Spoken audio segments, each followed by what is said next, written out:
That's funny. That's funny. That's funny.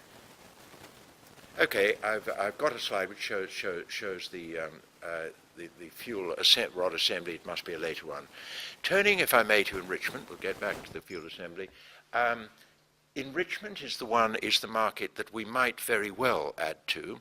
I mentioned that I went to Britain as part of this thing, and I talked to the Urenco Centec people. There are two main centrifuge enrichment people in the world, Urenco and USEC in the United States.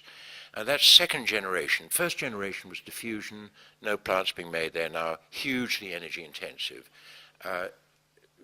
The barriers to entry might be quite high for Australia because there's quite a lot of centrifuge capacity. On the other hand, there's this wondrous thing called the nuclear renaissance, and people, including the Chinese and others, are building plants and ordering plants quite quickly, so the demand will go up. Is there an opportunity for us? Yes. On our own, I think not, possibly in joint venture with Urenco, and we talked to Urenco about that, and there's certainly some interest, and there are some business people. I don't think I'm breaking a confidence. I'm not meaning the Hugh Morgan, Robert de Crepigny group there of nuclear power, but there's some interest in nuclear enrichment in this country. But there's a long way before we'd get there. Now, this is the bit. A lot of people are very understandably concerned with proliferation. Proliferation. The risk is not high from a power station. Indeed, to get plutonium out of the back end of a power station is quite exceptionally difficult unless you happen to have $1 billion plant. So it's not the sort of thing your average terrorist can get out there and do. However, to get it out of rogue investment in centrifuge plant and to enrich it up to 85 to 90%, that and make weapons-grade material, that's where the problems lie, and one then has to look at countries which do not have a civil nuclear power program, but do have enrichment capability, and you don't need to go very far to see that they would include, at this time, but not limited to, North Korea, who've made a bomb, and Iran, who may or may not have intentions of making a bomb. But certainly there isn't a civil nuclear program to support that at the moment. There are some other countries which it's believed do have enrichment capacity, and if any of you read the report, the horrible story of the cat getting out of the bag is due to one gentleman called Mr. A.Q. Khan, a Pakistani who managed to snaffle a lot of the plans for centrifuges and not so much make his own, but get them made and deliver them to countries that we might not regard now as good risk managers. So that's that. It could be something for it. What does it look like? This is Gen 2 is centrifuges. I looked at that through the little window through which that picture was taken. Those are the centrifuge stacks there, and they look like that. Probably about 90 centimeters across. I asked about the rotational speed. I wasn't told. People clammed up. The IP is hugely highly protected. I suspect probably about 50,000 RPM, maybe more, but fundamentally it's just a cream separator from milk. The U-235, which is the fissile isotope, comes out there, and the depleted uranium, which is mainly 238, which still can be used, taken out the top, and that is what eventually is made into the fuel, the reactor fuel. The fuel fabrication market, the samples I'm circulating around, they're highly customized at the moment because rather like the motor car industry, everybody and his dog has designed their own nuclear reactor. The Canadians have CANDU. There's many variants of the pressurized water, heavy water reactors, and so on. There are quite a number of designs, and therefore the products now are highly customized.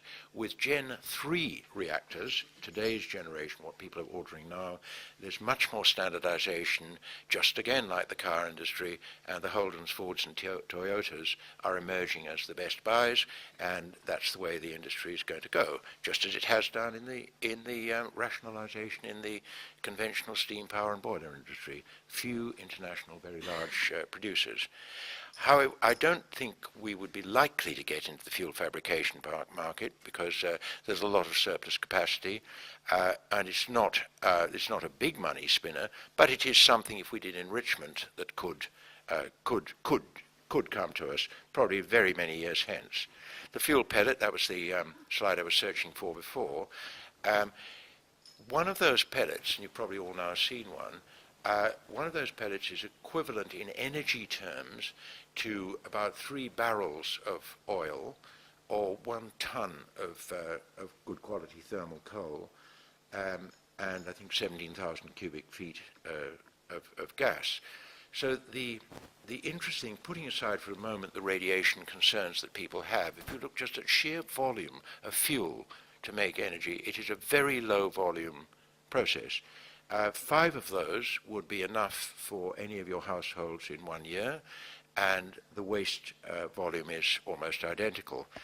I will pass on now the waste bit. I'll be talking about this in a minute, but I've only got one of these, Tony. Now, this also is a fake, and if it were not a fake, then we would all collectively be in deep trouble. That is to say, we would be dead fairly quickly. The radiation of the waste is, the irradiated waste is pretty heavy stuff, and therefore it has to be managed extremely carefully. And you wouldn't roll those things around like marbles. They're dealt with very much by remote control. It is an engineering challenge.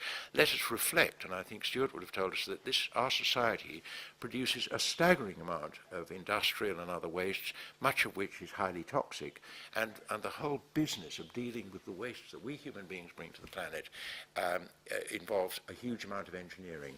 And the dealing with nuclear waste is no different. It has to be very properly done in a proper regulatory environment. So that's the stuff. Now, and this was the other slide I was looking for. This is the fuel assembly. Those pellets are sitting in these tubes. You can see the tubes there at the end. I forget the metal they're made of. I think it's zircaloy or one of those sort of things. That is about 2 meters long, typically. Maybe 2.5, maybe 80 to 90 centimeters across, and that is that's for a boiling water reactor. But they're all the same, but they're all different, just like the engines of cars. These things go into the reactor core, and they last about 3 to 4 years. Very roughly, the normal is that 1/3 of the reactor fuel load is changed every year to year and a half. And the spent fuel is taken out and put into these 30-meter deep ponds, water ponds, and allowed to cool radioactively and thermally, and replaced by new ones. So that's what they look like, and they are the things that were made in Canada in that picture you saw. Now, electricity generation, which is probably where I feel a little more confident to speak, because it's been much of my life. We believe that the demand will double by or before 2050. Now, having said that, I'm going to show you a slide in a moment which shows that it doesn't have to.